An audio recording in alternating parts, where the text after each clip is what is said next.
አማራ ባንክ ከወጋገን ካፒታል ኢንቨስትመንት ባንክ ጋር በጋራ መስራት የሚያስችለው የጋራ መግባቢያ ሰነድ ተፈራርሟል። ስምምነቱ ሁለቱ ተቋማት ያላቸውን አቅምና ልምድ በማቀናጀት ለደንበኞቻቸው ዘመናዊና አማራጭ የፋይናንስ አገልግሎትን ለማቅረብ ያለመ ስለመሆኑ ተገልጿል። ባልደረባችን ሃይማኖት ወርቁ በዚህ ጉዳይ ላይ ዘገባ አላት። እስካሁን ድረስ ከአማራ ባንክ ጋር የሰራ ነው በፓርትነርሺፕ ነው ብዬ ነው ዲፋይን የማደርገው። ፓርትነርሺፕ ምን ማለት ነው? ማለት ፓርትነርሺፑ ጀምሯል። አንደኛው ስራ ምንድነው? የአማራ ባንክን ሼሮች ሬጂስተር ማድረግ ነው። እሱን ደግሞ ለማድረግ ያው የሚዘጋጁ ዶክመንቶች አሉ። እነሱ ተዘጋጅተው ለኢትዮጵያን ካፒታል ማርኬት አውቶሪቲ ሰብሚትድ ሆነዋል ፎር አፕሩቫል። ፓርትነርሺፕ ግን እዚህ አይቆምም። ሌላ ብዙ የሚሰሩ ነገሮች አሉ። ምናልባት አማራ ባንክ ያለውን ካፒታል ማሳደግ ሊፈልግ ይችላል at one point። የዛን ጊዜ እኛም እዛ ላይ መሳተፍ እንፈልጋለን። መሳተፍም እንደምንፈልግ ግልጽ አድርገናል። አድቫይዘሪ ሰርቪስ እንሰጣለን። እዚህ ትንሽ ያልተለመዱ ነገሮች አሁን ለምሳሌ አማራ ባንክ እኔ ከ100 ብራንች ወደ 50 ብራንች ነው ማድረግ የምፈልገው ቢል እኛ ጋር ነው የሚመጡት ለአድቫይዘሪ። ምንድነው ቤኔፊቱ? ምንድነው አድቫንቴጅ አለው ወይ አድቫንቴጅ የለም ወይ የሚለው አድቫይዘሪ ሰርቪስ እንሰጣለን። ሪስትራክቸር አሁን አንድ መስሪያ ቤት ሪስትራክቸር እያደረግን ነው።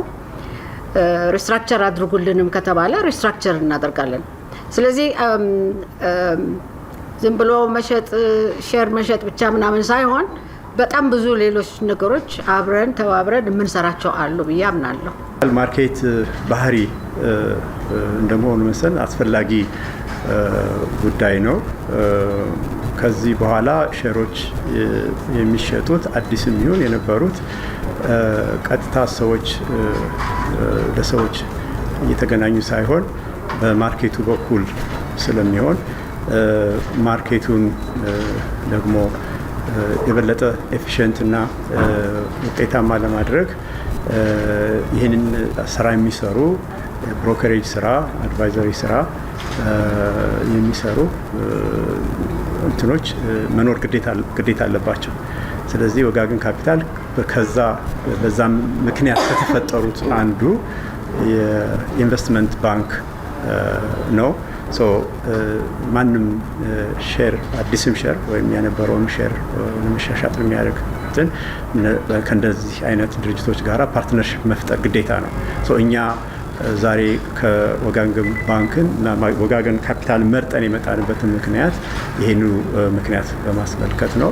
ስለዚህ ወደፊት አዲስ ሼሮችን በምንሸጥበት ጊዜ ያሉትን ሼሮች ዛሬ ቅድም ወረቀት እንደተናገረችው ሊስት የሚደረጉትና ዲማቴሪያላይዝ የሚደረግ ወደፊትም ያንን በተመለከተ በእነሱ በኩል ነው ይሄ አገልግሎት የሚሰጠን።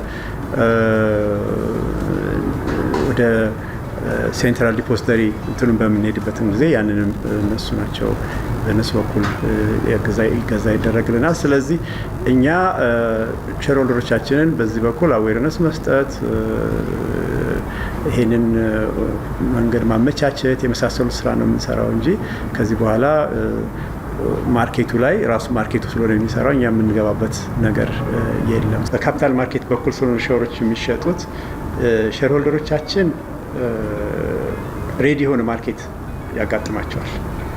በማንኛውም ሰዓት ለመግዛት ለመሸጥ የሚያስችላቸው። ከዚህ በፊት የነበረው ሰው ፈልገው ገዢ ተፈልገው ነበር የሚሰራው እና በጣም አስቸጋሪ ነው።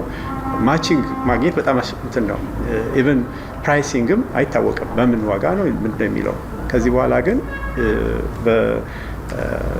ወጋገን ካፒታል በኩልም የቫሉዌሽን ስራዎች የሚሰሩ ስለሆነ ዋጋውም ጭምር መነሻው ወደፊት የሚሰሩ ስራዎች አሉ የካፒታል ማርኬት የሚፈልጋቸው ማለት ነው። ስለዚህ በምን ያህል ዋጋ እንደሚሸጡት መነሻ ዋጋው ምን እንደሚሆን የሚለው ሁሉ ሬዲሊ አቬይላብል ይሆናል ማለት ነው ከዚህኛው። ስለዚህ የማርኬቱ ሊኩዊድ እንዲሆን ያደርገዋል።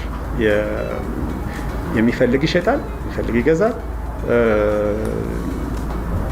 ልክ የትኛውም ሾፕ ላይ ሄዶ እንደሚሰራው አይነት ስራ ያው በካፒታል ማርኬት መሆኑ ካልሆነ በቀር ማርኬቱ ሾፕ እዛ መሆኑ ካልሆነ በቀር በማንኛውም ሰዓት ኢቭን ዊዝን ሚኒት ለውጦችን ሁሉ መፍጠር የሚቻልበትን ነገር ይፈጥርለታል እና በጣም ሊኩዊድ ያደርገዋል፣ ኮንፊደንስ ይሰጣል።